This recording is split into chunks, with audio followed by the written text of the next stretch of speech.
In this lecture, we're going to show a few different tricks that you can do with console logging. We already went over the basics of logging to files, but there's still many different reasons that you'll want to log to the console. But the more that you log to the console, the harder it is to see or pinpoint any given line that you might be looking for. And so these tricks are going to allow you to separate out different things and also tell Node when to log certain strings versus others. So we're going to go to our workers file and log out the fact that it has started. Right now, as you know, when you start up the application, a few different logs happen. It says the server is listening on port 3000, it's listening on port 3001, and then there's a bunch of logs happening from log file truncation, new logs being sent to log files, and then the workers telling us that they did not need to send new alerts to users. That's a lot to happen, and if you're just trying to glance at this and figure out whether or not the workers have started or whether or not the server has started, it might be a little difficult. So in this initialization script, let's log out the fact that the workers have started, but let's log it in yellow so that we can see it really easily when the app boots up. So we're going to say send to console in yellow. We're going to do a normal console.log, but this time we're going to send a code that tells Node to do everything in yellow instead. And that code looks like this.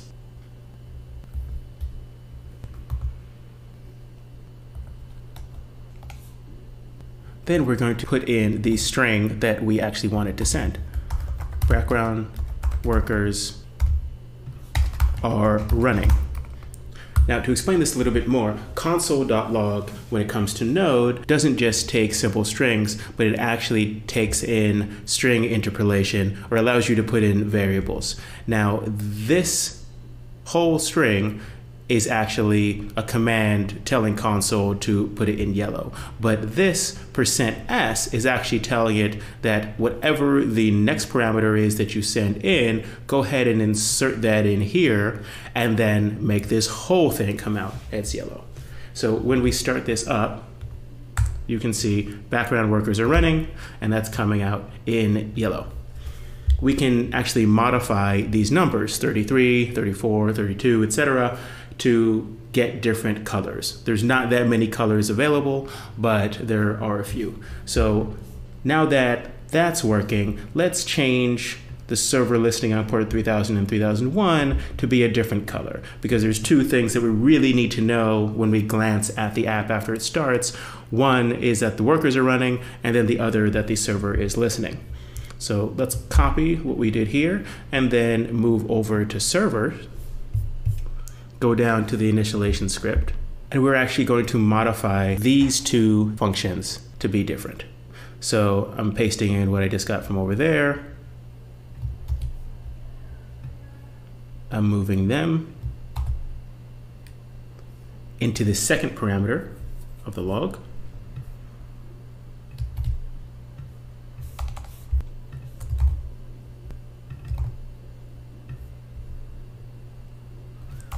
So now if we start this up, we'll see a whole lot of yellow. That's kind of hard to grok, so let's change the two colors of these two messages. Let's change this one to 36 and this one to 35 and see what happens. Now when we start it up, background workers are running still in yellow, the server is listening on port 3000 is coming through in light blue, and the server is listening on port 3001 is coming through in pink. I like the way that looks, so let's just leave that there. Now, despite all these other messages that are coming through, we can glance at this app when it starts and see yellow, light blue, and pink and know, okay, everything is at least started up. So that's how you make the console log strings of different colors. That's very useful, especially if you want to make errors very pronounced to the user, make it come out in red, or success messages come out in green, etc. But the issue that we're going to run into with this app, especially when there are lots and lots of checks, is that there's going to be lots and lots of logs happening as well. And someone looking at this console is just going to be inundated with success and error messages so quickly that they can't really grok what's going on, especially if there's a lot of requests coming into the API and a lot of background workers happening at the same time. So the next thing that we need to do is figure out how to modify the app so that not all these logs need to be coming through all the time. The way that we do that is actually with Node's debug command line argument. Now, to see what I mean by that, we can start this app up with node debug equals any built-in module into Node. So one of the ones that we're using is HTTP. So let's just say node debug equals HTTP and then start it up as normal, node.index.js. See all this extra stuff coming through?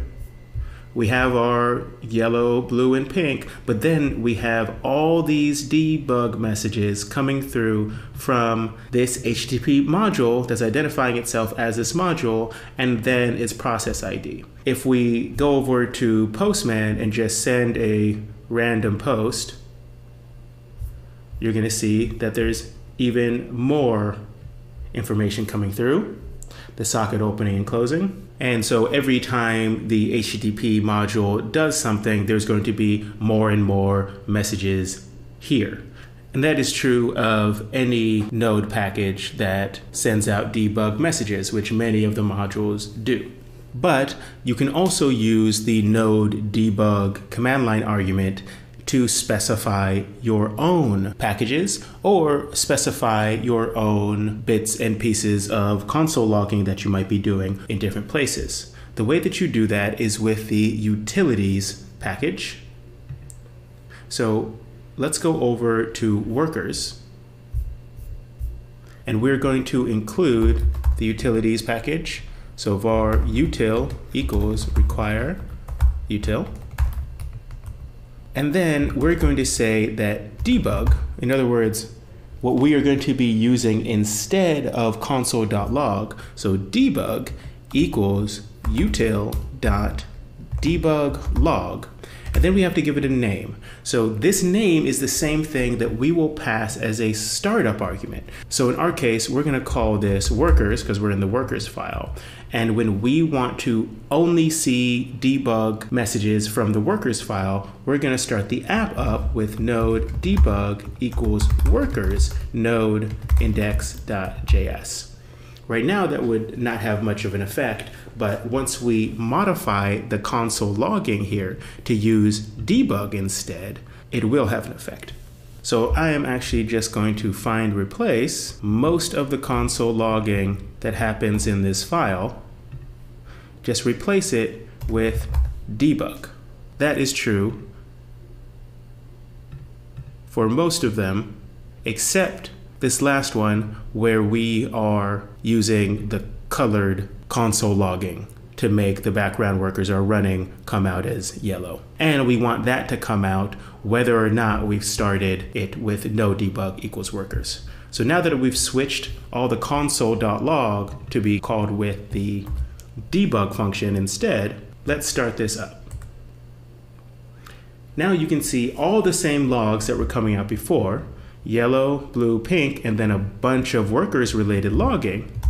But you can see that now workers are coming out specifying that they're coming from the workers initialization of this debug logger and also a process ID. That also means that if we start this up without no debug equals workers,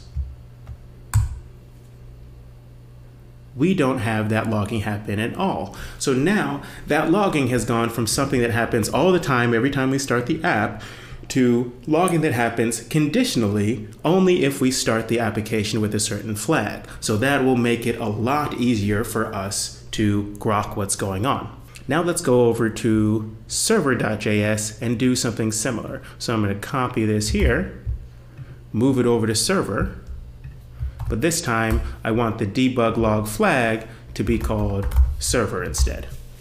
Now that we have that debug function defined, we can go ahead and replace most of the console logging in this file as well.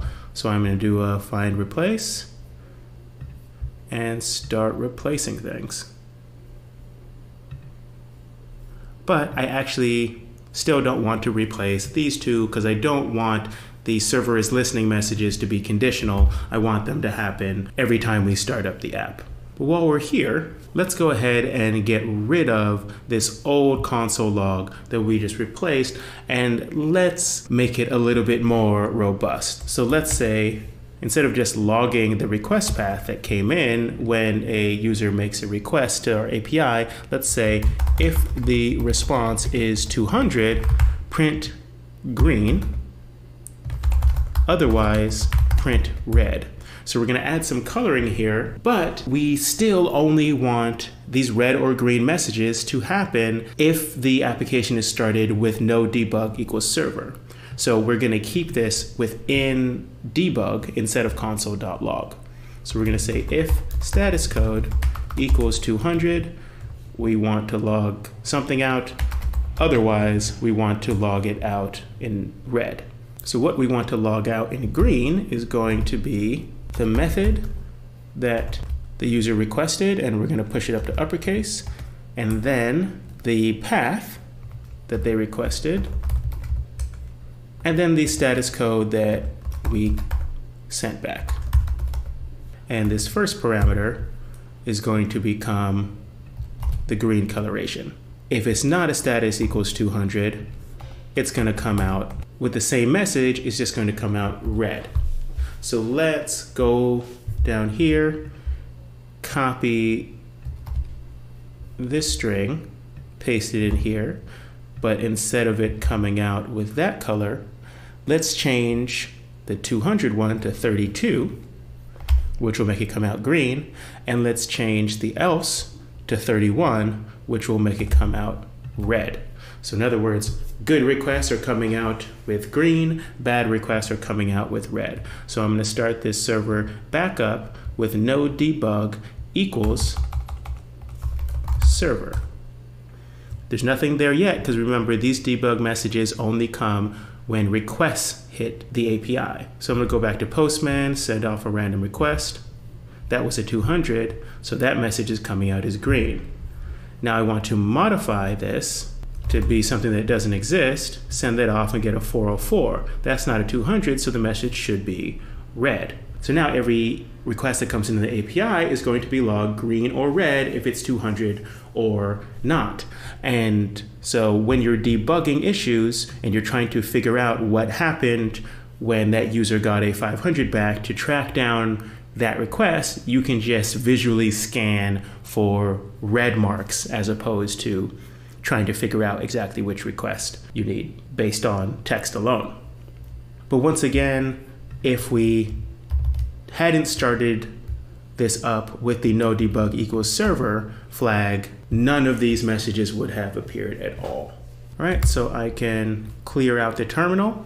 That's all the fancy console logging that we really need to go over here, all the modifications that we need to make to our app to make these messages a little clearer for us. So we can move on to the next lecture.